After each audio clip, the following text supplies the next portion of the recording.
meu Deus, preciso muito estudar. A Era Vargas. Como é que eu vou fazer? Você pode me ajudar? Ah, não, Guria, agora não dá. Tô indo pra academia. Vê aí um vídeo no YouTube, sei lá. Procura lá no canal da Rosana Capello. Chega de aula. Tem que ir embora agora.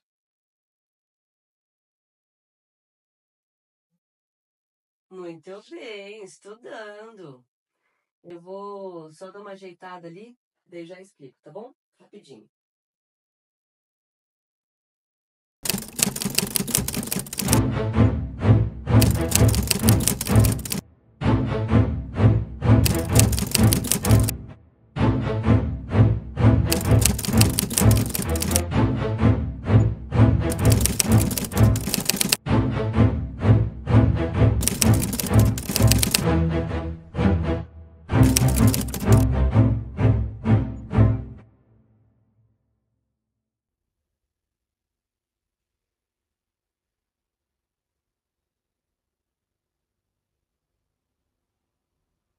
Então vamos lá. Para entender a Era Vargas. Tudo começa quando? Começa em 1930, com a Revolução de 30. Essa revolução, ela vai acabar com 40 anos do café com leite. 40 anos daquela alternância entre São Paulo e Minas Gerais, entre o PRP e o PRM. E essa revolução, ela está diretamente ligada, faz a conexão, sempre importante, a história geral com a história do Brasil. Ela está ligada à crise de 29, a quebra da Bolsa de Nova York. E o Brasil, naquele momento, ele era dependente, não vou falar quase que exclusivo, mas assim, 70% do mercado norte-americano. Por quê? Em pleno século XX, quando a gente já está, né, entrando ali numa terceira revolução industrial, quase. A gente dependia de agroexportação, nenhum problema até aí. O problema é que depender da agroexportação, você está sujeito às intempéries climáticas. Segundo, o produto majoritário ele não era único. Exportavam-se vários produtos, mas o majoritário de exportação era o café. Então já temos aí uma instabilidade, temos aí essa quase que unicidade, né, daquilo que gera receita. E para piorar, o terceiro fator, que era o mercado americano, o principal consumidor desse café. E esse café, gente, ele já estava em superprodução. Então, assim, já estava rolando, se você lembrar lá do que você estudou, o convênio de Taubaté, que comprava a safra excedente, endividava os estados. Estava valendo uma outra Constituição do Brasil, a Constituição de 1891. E isso permitia, né, que esses estados fizessem essas dívidas. E daí, quando quebra a bolsa, que o mercado americano se fecha, você já tem lá estoques gigantescos pelo país. O que vai fazer? Naquele momento, quem estava governando o Brasil era o Washington Luiz. Inclusive, né, o cara que vai assumir, estamos falando aqui de Era Vargas, tinha sido até mesmo ministro dele, mas acabou pedindo demissão para concorrer ali a governador do estado, e naquele momento o nosso amiguinho Getúlio Vargas estava lá como governador do Rio Grande do Sul. Os 40 anos de República Velha foram como uma gangorra. Tem várias charges dessa época que mostram essa alternância. E era uma alternância que eles monopolizavam, e não era uma vez cada um não, tá? Teve muito mais vezes paulistas do que mineiros. Mas era um acordo entre os dois partidos. E essa predominância deles, ela só acontecia por quê? Porque existia um acordo com as oligarquias dos outros estados. Mas será que todos os estados estavam contentes com esse acordo? Daquela gangorra só ter 2 lugares e que, né, majoritariamente ficava São Paulo? É óbvio que não. Até mesmo com Minas Gerais tinham vários problemas. E o que acontece é que, em virtude da crise de 29, o Partido Republicano Paulista quebra a sua promessa, né, aquilo que havia acordado, que na próxima eleição eles iriam apoiar o atual, naquele momento, governador de Minas Gerais, que era o Antônio Carlos de Andrada. E resolve, então, esse PRP, resolve lançar a candidatura, já que tem aquela urgência da crise de 29, de um outro paulista, que era ninguém mais, ninguém menos do que Júlio Prestes. Mas, ó, não confunda, pelo amor de Deus, Júlio Prestes com Luiz Carlos Prestes. É só o mesmo nome, tá? Vai prestando atenção aí. E daí o que acontece, né? O mineiro, que não vai ser, então, presidente, ele fala, então tá bom. Então quer dizer que São Paulo não tá comigo? Então legal. Então vou fazer um partido de oposição. E Minas Gerais era uma oligarquia muito forte. Aliás, isso é bem importante de você saber. São Paulo, legal, eu já sei, tem a ver com o café. Mas por que se aliar com Minas Gerais? Então tinham tantos outros estados. É porque café combina com leite? Não. É porque é pertinho? Não. E vamos parar para pensar, né? Estamos falando de uma república que começou ali em 1889 e está acabando aqui em 1930. Então você não pode falar besteira de que São Paulo é que exportava muito café e Minas Gerais leite. Como? Vai coalhar. Então, eles têm ali um mercado interno, né, tanto em Minas Gerais quanto nos vizinhos, que até alcança leite, mas principalmente os laticínios, né? Queijo, manteiga, mas para fora não. O que acontece com Minas Gerais, que responde essa pergunta, por que da aliança entre eles, é que Minas Gerais era o segundo maior curral eleitoral brasileiro. Que palavra horrorosa, né? Mas tem a ver com o voto de cabresto, aonde na Constituição de 1891, você se lembra, só podia votar quem era homem e daí não tinha mais aquele critério censitário. Isso é lá da Constituição de 1824, é da Constituição Imperial. Então, na Constituição Republicana, que está valendo nesse momento que vai acontecer a Revolução de 30, continua sendo masculino, estamos aí, né? Foi uma Constituição do século XIX, mas estamos no começo do século XX, mas o critério excludente não é mais a grana, tem que ser alfabetizado. E Minas Gerais, em virtude do ciclo do ouro, tinha um grande número de homens alfabetizados. Então isso quer dizer que não precisava burlar tanto as eleições. Mas é óbvio que fraude rolou solto. Bom, Minas Gerais, como eu estava dizendo, vai fazer um partido de oposição chamado Aliança Liberal, aonde eles vão se juntar a dois outros estados que vão topar fazer frente a São Paulo. Dois outros estados fortes, que era quem? O Rio Grande do Sul e a Paraíba. Então, beleza, temos Minas Gerais, Rio Grande do Sul e a Paraíba fazendo frente a São Paulo naquelas eleições de 1930. Quem que vai ser o candidato? Se a Aliança Liberal está propondo quebrar, né, chega dos mesmos, quebrar com essa história aí do café com leite, não dá para ser o Antônio Carlos de Andrada. Então, a candidatura naquelas eleições será Getúlio Vargas, que era o governador do Rio Grande do Sul, e João Pessoa, que era o governador da Paraíba. Daí, você deve estar se perguntando, mas professora, só um pouquinho. João Pessoa não é a capital da Paraíba? É, depois dessa história. Nesse momento, geografia era um pouquinho mais fácil. Por quê? Porque João Pessoa, ele era, né, só o governador e a cidade da Paraíba é que era a capital. Fechou? Bom, o que vai acontecer? Eles vão fazer campanha, inclusive vai participar da campanha deles os tenentes, os artistas, lembra da Semana de Arte Moderna de 22? Lá que fizeram exposição no Teatro Municipal de São Paulo? O próprio Heitor Villa-Lobos, gente, o maestro, ele vai colocar o piano dele lá no caminhão, vai viajar a alguma cidade interior, daí afina em cima lá do caminhão mesmo, começa a tocar para a galera escutar as propostas da Aliança Liberal. E tudo isso eu estou montando com vocês o contexto da Revolução de 30. E como eles querem quebrar, eles querem chocar, eles vão propor coisas que falam assim, meu, a oligarquia está propondo isso, vamos pensar em coisas inimagináveis da oligarquia estar falando que vai mudar. Eu consigo pensar em três. Eles estão propondo voto secreto, sim, acabar com o voto de cabresto.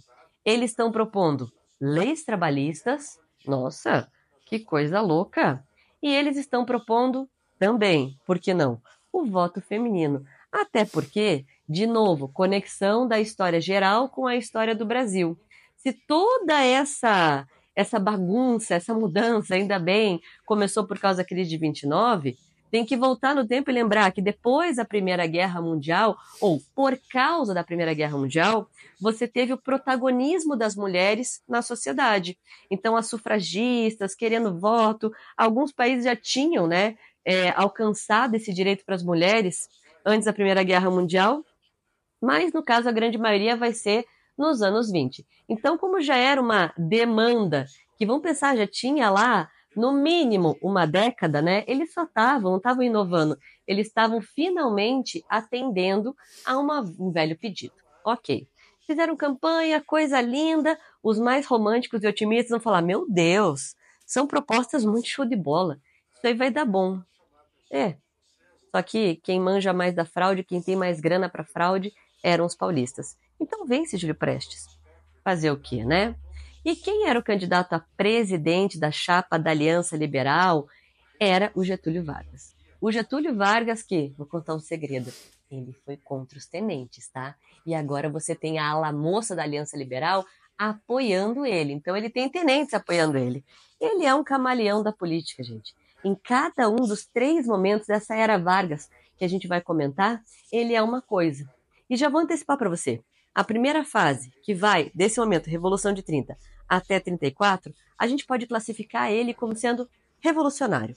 Daí de 34 até 37, como ele vai ser eleito indiretamente, vamos classificar ele como constitucional.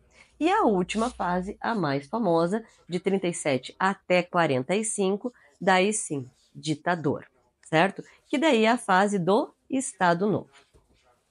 Legal, vamos continuar. Perdeu as eleições, os tenentes estavam bravos, a classe média estava brava, os intelectuais estavam bravos, e agora que isso foi fraude e tal, não sei o que, ele fala, zero novidade. Ele estava assim, né, como sempre foi na vida dele, ele só se movimenta, ele só se manifesta quando ele vê que está mais garantido do que indefinido. Ele não quis fazer nada, só que tudo vai mudar. Vamos lembrar do conceito de revolução. Essa história toda começa com a Revolução de 30. Ok. E para ser revolução, quais são os 3 critérios? Eu tenho que ter antecedentes, então faz 40 anos que já deu, já encheu o saco dessa história de café com leite, desse vício na agroexportação do café, ok?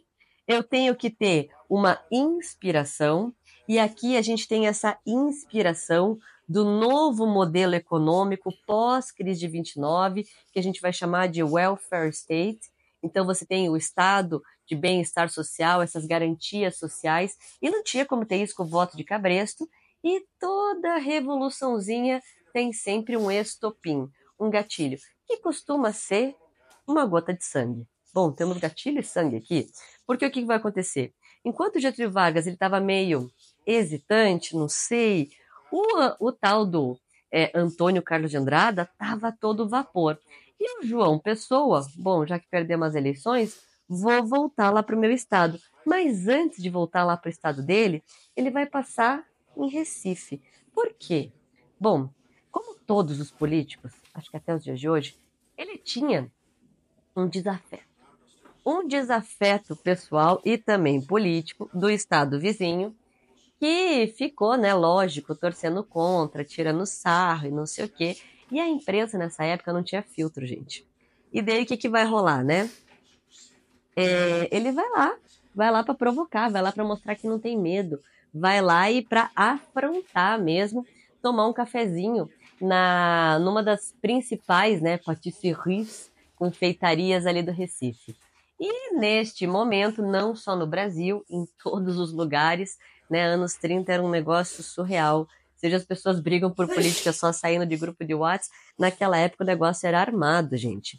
Acontece que esse desafeto dele vai lá e não aceita a provocação e mata ele. Mata ele ali mesmo, né? À luz do dia, a tiros, na frente da galera. Bom, você fala, meu Deus do céu, por que isso aconteceu? Quem não estava lá, quem não sabe dos bastidores, que existe uma razão passional do passado para que tenha acontecido, né, que o João Dantas matou o João Pessoa, vai aceitar a história que sair na mídia. E a imprensa, lógico, apoiadora da Aliança Liberal, apoiadora de chega dos mesmos, sai fora, chega dos paulistas, aquela crise, justamente porque ficou muito tempo dependendo do café e não houve investimentos em outros setores, principalmente educação, é óbvio, né? O voto era proibido para analfabeto. Que só vai ser permitido quando mesmo? O João Goulart vai tentar, né? Mas não vai dar, não vai conseguir. Ele tentou, só vai ser permitido votos para analfabeto em 88. Constituição Cidadã. Muito bem. A imprensa do Brasil inteiro vai noticiar que aquilo foi um crime político. Crime político? Como assim? Me perdi, peraí. Não, isso aí foi um recado de São Paulo. É São Paulo matando o vice, candidato à vice-presidência, para dizer que ninguém pode ir com eles. O próprio governador lá de Minas Gerais vai até o velório do João Pessoa, vai fazer um discurso falando aqui jaz um cadáver da República. E assim, todo esse sensacionalismo, para alguns até hoje é apreciado, mas nessa época era mais, vai gerar aquela comoção, aquela movimentação, e o que, que vai acontecer? Temos a gotinha que faltava, já tinha antecedente, tem a inspiração, aí sim. Aí sim o Vargas vai topar, e toda essa movimentação, inclusive militar, aqui eu tenho um segundo conceito para ensinar para vocês. Vou agachar para ficar bem pertinho. Golpe. Golpe na história. Assim como eu expliquei revolução, golpe. Golpe, gente, tem que ter dois elementos, tá? O primeiro elemento, grana. Não tem golpe sem grana. E o segundo elemento é arma. E o que a gente tem aqui? Temos militares apoiando, então temos a arma. E temos oligarquias. Ué, as três oligarquias, os três estados, estão nessa. E o Vargas, então, sobe do Rio Grande do Sul, né? Coloca lá o seu cavalo no trem, aquela estrada de ferro construída lá no meio da República Velha, aquela que vai gerar, vai ser uma das causas, inclusive, daquela guerra que aconteceu na República Velha, lembra? A Guerra do Contestado. Bem importante essa. Bom, e quando chega no Rio de Janeiro, que era a capital, o próprio candidato que tinha vencido as eleições, que era o Júlio Prestes, já tinha vazado, ou Washington Luiz, que estava se recusando ali a deixar o cargo, vai ser preso, e o Getúlio Vargas assume a presidência. Muito bem, começa então esta primeira fase da era Vargas. A primeira fase que eu falei para vocês, que é a fase o quê? Revolucionária. Muito bem. O que eu tenho que pensar nessa fase revolucionária? Vou até disponibilizar meus slides aí para vocês não se perderem. Bom, se o que dava todo esse instrumento para a oligarquia paulista fazer, né, o que fez, era a Constituição de 1891, revoga, tira de vigor a Constituição de 1891. Mas, professora, vai ficar sem Constituição? Era para ser temporário, né? Mas temporário vai ser 4 anos. Já chegamos lá. Aconteceu a mesma coisa quando o Marechal Deodoro da Fonseca, né, foi o proclamador da República. A Constituição Imperial também foi revogada. A diferença é que lá em 1889, não houve mais delongas para se convocar uma Assembleia Constituinte. Aqui o Vargas vai dar uma enroladinha, mas calma, não vai ficar sem fazer nada, não. Vai ser acusado, logicamente, de ser um ditador, porque está governando sem Constituição. Ok. Ele revoga a Constituição e, ao mesmo tempo que ele revoga a Constituição, vamos lembrar, todo esse aparato político que gerou a alternância São Paulo e Minas Gerais, ele era embasado numa política, na política dos governadores. Política dos governadores orquestrada lá por um dos primeiros presidentes civis da República Velha, que era o Campos Salles, também chamado de Campos Selos, parece o Sarney, né? Por causa do controle dos preços e tal. Isso é uma outra história, muito boa. Daí o que rola? Ele vai, né, tirar todos os governadores dos estados, porque estava tudo engembrado lá naquele esquema de manter a oligarquia paulista. Mas daí os estados vão ficar sem governador? Não, calma. Ele vai nomear interventores. Então não serão eleitos esses representantes do poder executivo estadual. Eles vão ser nomeados pelo Vargas. E é óbvio, né, gente? Ele vai, enfim, colocar debaixo da asa dele, ali no cabide de emprego dele, muitos tenentes que vão virar interventores. Tem um, inclusive, do movimento tenentista bem famoso, o outro Prestes, tá? O Luiz Carlos Prestes. Esse aí foi até convidado por ele, mas nesse momento, né, que ele estava lá no exílio, aqui mesmo na América Latina, ele fala, não, oligarca bom é oligarca morto.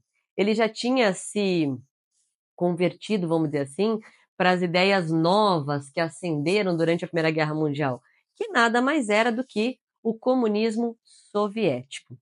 Então ele já estava nesse momento, né, o Luiz Carlos Prestes se bandeando ali, estava às custas do próprio Stalin, indo lá para a União Soviética. E é lá que ele vai passar alguns aninhos treinando, ele vai conhecer a Olga Benário, que vai ser a esposa dele, mas ele volta. Ele vai voltar em 35 e vai tentar, né, enfim, tirar o Vargas do poder, que vai ser a intentona comunista. Mas calma, ele foi convidado, não quis, porque querendo ou não, o Vargas é um oligarca e foi seguir o rumo dele. É outra história paralela. Continuamos com a do Vargas. E a economia, professora, não é só política, né? Um presidente tem que resolver também a economia. Tem que. Resolver do dia para a noite não vai ser bem assim, né? E o que vai acontecer? O Vargas ele vai criar o Departamento Nacional do Café. Então vai ter um departamento direcionado para dar essa higienizada, essa administrada e, logicamente, né, vai começar a investir ali na diversificação da economia brasileira. Falando em economia, toda vez que você pensar em Vargas, isso é uma coisa que eu sempre falo para meus alunos das minhas aulas. Eles podem falar mil coisas do Vargas, ele é sim um camaleão, é difícil, né, defini-lo, mas tem uma coisa que ele sempre foi, que é um nacionalista econômico. Então ele já é um cara rico ali de berço e ele é um cara que vai tomar várias medidas nesse sentido, tá? De nacionalismo econômico. Por exemplo, é aqui nessa primeira fase que ele vai nacionalizar os recursos hídricos, os recursos do solo brasileiro. Então podia chegar um gringo aqui e simplesmente explorar. E ele não vai permitir que isso aconteça. Legal. Ah, e também é em 31 que ele vai, não que seja um projeto dele, tá? Vai cair no colo dele, mas ele vai inaugurar o Cristo Redentor, lá no Rio de Janeiro, que já era um projeto, para vocês terem uma ideia, desde o Segundo Reinado, que foi, né, originalmente era com a princesa, tem até um vídeo desse no meu canal aí, e acabou se estendendo e virou, né, ali o Cristo Redentor mesmo. Bom, é nesse momento, com esse Departamento Nacional do Café, que ele vai promover uma grande queima de milhões de sacas de café. Não é que não tenha acontecido antes, né, durante a República Velha, é óbvio que aconteceu, já existia esse controle, né, da oferta e demanda e tudo mais. E aqui também, né, cumprindo as promessas, uma coisa que também temos que dar mérito. As promessas de campanha da Aliança Liberal, ainda que por decreto-lei, já que não tinha mais Constituição, elas serão cumpridas. Então ele passa, né, ele decreta ali, já que não tem nem Congresso, nem Constituição, fica mais fácil, a instituir o voto secreto, o voto feminino e, ao mesmo tempo, para isso ficar formalizado, positivado, vai entrar em vigor um código eleitoral. Mas e Constituição? Pois é, e Constituição? É o que os paulistas vão perguntar. E os paulistas, né, começam a acusá-lo de ditador, e daí tem vários cartazes que são clássicos, né? Um bandeirante com a bandeira assim de São Paulo, segurando o Vargas assim pequenininho nas mãos. Tira o sarro que ele era baixinho, né? Então essa imagem clássica, bandeirante, ainda naquele momento total heroicizado, né? Sem contar ali que tem um lado B da história, tem o lado A também. E se São Paulo se colocando nessa postura, né, de defensores da democracia. Mas na real, a razão deles estarem, a razão verdadeira deles estarem atacando Vargas, não é que ele tinha assumido sem ter sido eleito, até porque teve fraude. Não é porque ele estava governando sem uma Constituição. Não é porque estava fácil para ele, com todos os estados governados por interventores que ele colocou lá. É porque São Paulo queria voltar ao poder, né? Foi quase meio século ali deles controlando a política. Tanto é prova disso que, quando os paulistas começam ali a questionar o governo Vargas e fazer campanha, acusar o ditador porque ele não convocou uma assembleia, o que ele faz? Convoca uma assembleia. Sim, ele convocou uma assembleia antes de estourar a Revolução, que foi no dia 9 de julho de 32. E ele convoca lá em maio. Daí fala, eita, e agora? Ah, não, mas espera aí, ele colocou também um interventor pernambucano aqui em São Paulo. E daí o Vargas fala, puta, é mancada, né? Nem peguei um político aí do estado. Tá bom, vai lá, encontra um político paulista que ele possa confiar, já era um pouquinho mais senhorzinho, destitui o pernambucano que ele tinha colocado como interventor e coloca um paulista. E aí? Estão reclamando do quê? Deles, poxa vida. Ah, você matou jovens estudantes. Fala, oi? Vai acontecer, como eu já tinha dito para vocês, que a política se resolvia na bala nesse momento, que vai haver um ataque a um clube getulista, mas também, né, um clube getulista ali no meio da praça principal de São Paulo, e vai rolar tiroteio, algumas pessoas vão morrer, só que 4 pessoas. Gente, lembra do sensacionalismo da imprensa, lembra que os filtros não existiam, lembra que a história, né, é contada ali por quem vencer, e São Paulo está tentando vencer. 4 pessoas vão ser eternizadas. Inclusive, o nome deles consta no livro dos heróis do Brasil, que vai ser Martins, Miragaia, Drauzio e Camargo. Quando entrou, né, esses nomes aí dos estudantes no livro dos heróis, como foi quase que uma mini guerra civil, os opositores ali desta inclusão do nome dos 4 assassinados ali no conflito político falou, MMDC, Mata Mineiro, degola Carioca. Por quê? Porque justamente, né, você vai ter ali as tropas da capital, enfim, Minas Gerais, que estava todo esse enrosco, sofrendo naquele momento. Só que esses 4 eles vão ser, né, elevados à categoria de heróis e MMDC vai ser o símbolo desse movimento paulista contra Vargas e a gente vai ter ali, ó, 2 meses de guerra civil. Alguns estados eram para ter apoiado São Paulo, daqui a pouco mudaram de ideia. São Paulo fica isolado, e estudante da USP fazendo granada com o que dava. O governo, né, de São Paulo arrecadando alianças, brincos, qualquer coisa de prata, de ferro, e tentando fazer, né, capacetes e outras coisas, só que no final das contas, eles vão ter que se render. Dizem que Vargas, né, chegou a pensar na ideia de cessar a própria vida, de tão tenso que foi esse conflito aí. E acontece que então, apaziguado ali e tudo mais, entra em vigor em 1934 a Constituição. Só que essa Constituição, gente, de novo, vou fazer um paralelo com o início da República, né, que foi a República Velha. Lá quando foi promulgada, essa é a palavra certa, né, quando ela vem dessa votação democrática, desse órgão, Assembleia Constituinte. Lá em 1891, quando o Brasil deixou de ser império oficialmente ali nas leis e passou a funcionar como república, esse novo manual de instruções já tinha colocado lá esse precedente, que como era uma nova regra, uma nova carta magna, a primeira eleição de modo extraordinário, ela seria feita indiretamente. Ou seja, os membros ali dessa Assembleia que iriam eleger o representante do Poder Executivo, no caso o presidente.